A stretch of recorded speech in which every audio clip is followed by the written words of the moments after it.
Good evening दोस्तों।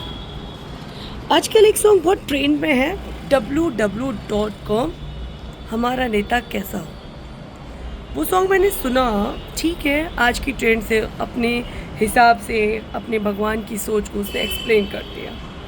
लेकिन मेरी शिकायत है सनातनियों से कि तुम्हें बर्बाद करने के लिए किसी की ज़रूरत नहीं है, तुम खुद के दुश्मन हो। हमारा ईश्वर इतना सस्ता है कि उसका गाना भी मजाकिया फॉर्म में और इंस्टाग्राम में वो स्पेशल लाइन कट करके बहुत फेमस चल रही है और लोग बड़े आराम से उसको हंसते हंसते लगा रहे हैं। अभी तक उसका विरोध नहीं किया, समझ रहे हो।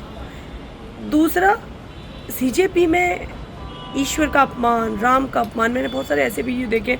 एक वीडियो में देखा, राम बगल में बैठे हैं, सीता जी का रावण रेप कर रहा है और सीता जी ने राम जी के मुंह पर उनसे हाथ रखा हुआ। ये एआई पिक मैंने देखी है। भारत सनातनियों का है। जब देश आज़ाद हुआ, पहले तो ईरानी जो मुस्लिम इस्लाम धर्म है वो भी बाहर से आए थे। सिंधु घाटी सभ्यता के तौर पे सनातनियों का देश था। फिर उन लोगों ने राज करने की कोशिश की और फिर उसी बीच अंग्रेज आ गए। अंग्रेज़ों ने काफ़ी सालों तक राज किया और उनसे छुटकारा पाने के लिए इस्लामिक और सनातनी एक होकर उनसे युद्ध किए, लड़े और देश को आज़ाद कराया। जब देश आज़ाद हुआ तो हमारे कुछ महान लीडर्स ने मिलकर डिसीजन लिया कि देश को दो भागों में बांट दिया जाए। जो पाकिस्तान का हिस्सा है वो भी पहले भारत का ही हिस्सा था, ठीक है, बांट दिया गया देश में, उनको उनका देश दे दिया गया।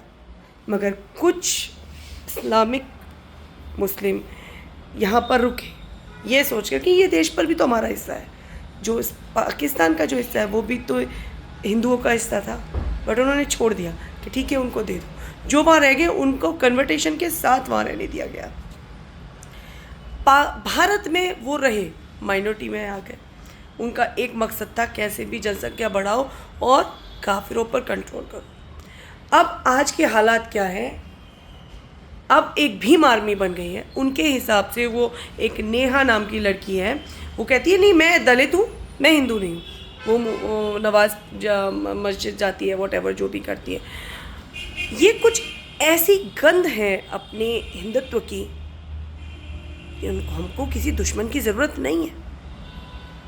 पुराने टाइम पर जब देश आज़ाद हुआ तो संविधान निर्धारित हुआ, तो संविधान जब बना तो आप लोगों के साथ जो आप लोग बोलते हैं कि ऊंची जाति ने अगर कुछ गलत किया था तो उस टाइम पे गिफ्ट के तौर पर आपको एक गिफ्ट दिया गया, वो था रिजर्वेशन, और सजा के तौर पे दिया गया ऊंची जात को, ठीक है।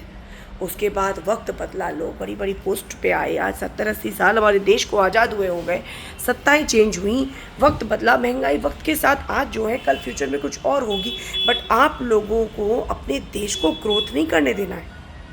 आपको कुछ ऐसा करते रहना है, ऐसा करते रहना है।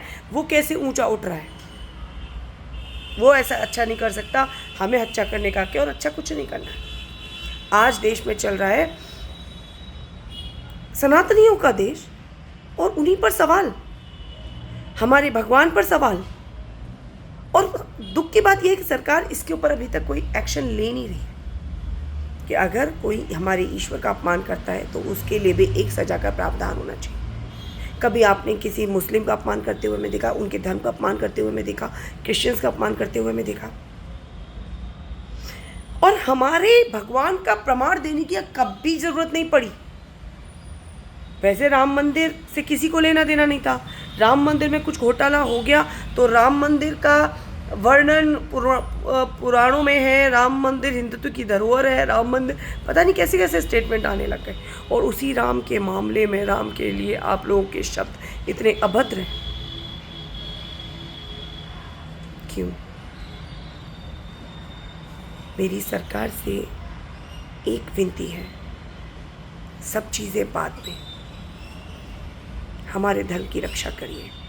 एक ऐसा न्याय संविधान में ऐड होना चाहिए कि अगर कोई भी किसी भी धर्म के लिए गलत शब्द बोलता है तो उसको ये सजा का प्रावधान है, कोई भी, एनीवन।